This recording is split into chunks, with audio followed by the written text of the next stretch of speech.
You answered 40 messages, you completely reorganize your desk, you finally sit down and you realize that you achieved absolutely nothing. Your actual important to-do list hasn't moved an inch. The whole day just vanished. Welcome to the trap of fake productivity. In this video we will break down the fake productivity. We explore the philosophy of essentialism and we will understand how to own your time instead of letting it own you. Look, we see it everywhere, right? At home, at school, hanging out with our friends, and especially online. Every single time that you open the social media, someone told you how you should live your life. We have integrated this crazy hustle culture so deeply into our brain that just simple idea of doing nothing makes us feeling guilty. It makes us more stressful than the work itself. To really understand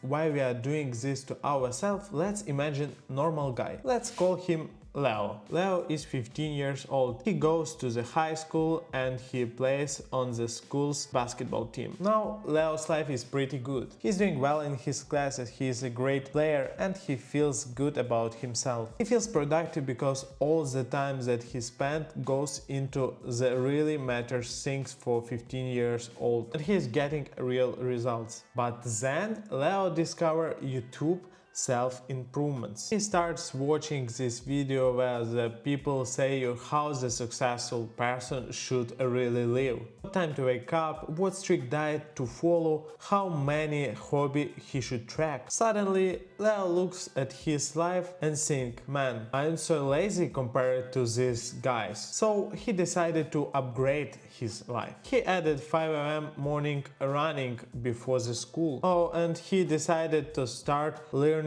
new foreign language because internet says that it's must have. So what happens? He keeps this up for a month, but at the end of the month Leo hasn't achieved anything new. Instead he just completely burned out. He's constantly tired. Because he's exhausted, his grades at school start dropping and his basketball coach noticed that he's playing worse because his body never get a chance to recover. This process of comparing his real life with the internet fantasy didn't make Leo better. It completely brought him to stagnation. He was on track to being the next LeBron in his team, but he crashed before he even started. I think if we are completely honest with ourselves, everyone watching this can see a little bit of Leo in themselves. We all try to force ourselves to fit in this perfect algorithm. We think if we will just add one more habit, one more app,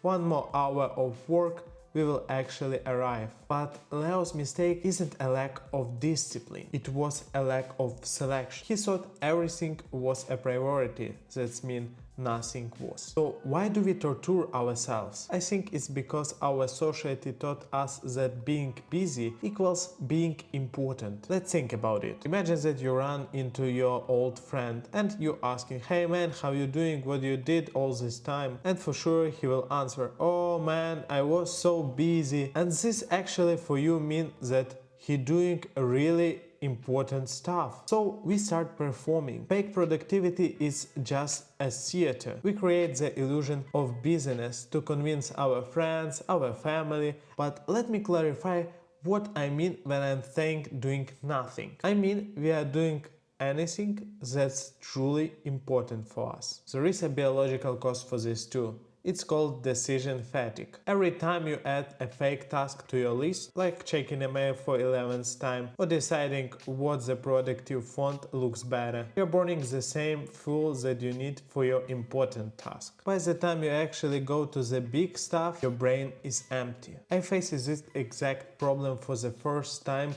3 years ago, and I was completely overwhelmed. I thought if I just built a better schedule, I could do it all. I wanted to be a top-tier student, build a channel, have a perfect fitness routine and manage my personal life, all at the same time. I was drowning, and that's when I discovered a concept that completely shifted my reality. It's called essentialism. The core idea of essentialism, popularized by Greg McKeown. It's not about how to get more things done, it's about how to get right things done. It is disciplined pursuit of less. The clarity paradox. Why it's so hard to stay focused? It's because the clarity paradox. When you first start something, you have clarity. You focus on one thing and you succeed. But that success brings option. People want your time. If you say yes to all of them, you spread your energy so thin that you stop being successful. Success can be actually a catalyst of failure if you are not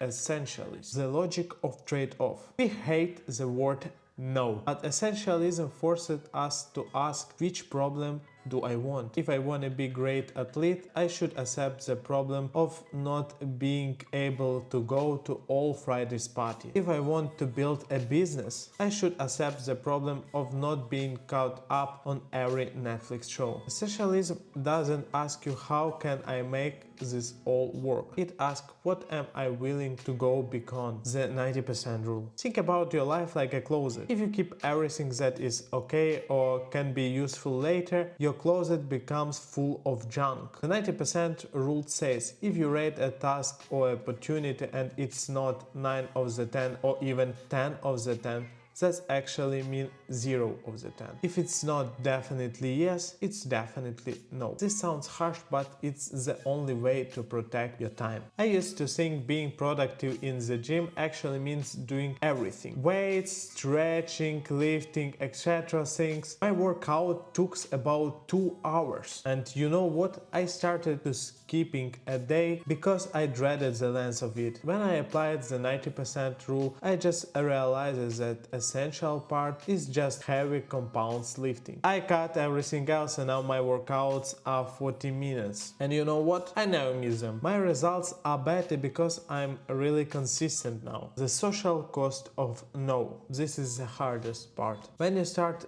being an essentialist, people will get annoyed. They are used to you saying yes. But there is a massive difference between saying no to the task and saying no to the person. In the short term, saying no might feel awkward, but in the long term, people will respect essentialism more. They know when you do say yes, you will actually show up and deliver. You will become a person of high value, not just a person who is always available. Let's go back to the Leo for a second. Imagine if Leo had found essentialism. He would have looked at his life and realized that his essential task was basketball and school. He would have said no to the 5 a.m. running because he needed to sleep to perform. He would have said no to the third foreign language because his brain already is full of his classes. He would have been happier, more rested, and a much better athlete. So here is my challenge for you this week. It is two-step process. Step number 1.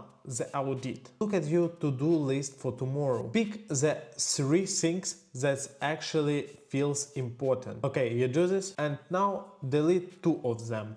Leave only one thing that makes the biggest difference when you will finish it. And step number 2, it's buffer. Schedule nothing into your day. Give yourself 30 minutes where you aren't allowed to be productive. No phone, no book, no chores, just sit. We need a space to think. We need a space to breathe. You cannot see what is essential if you are constantly buried under the noises of non-essential. Stop copying someone else's crazy routine. Tomorrow morning, before you will check your phone, just ask yourself one question. If I only get one important thing done today, what it should be? Do this thing, give it your absolute focus, and then cut yourself some slack. If you want to play video games, play video games. If you want to just staring at the wall, just staring at the wall. Do it without any guilt, because real productivity, it's not about being busy all the time.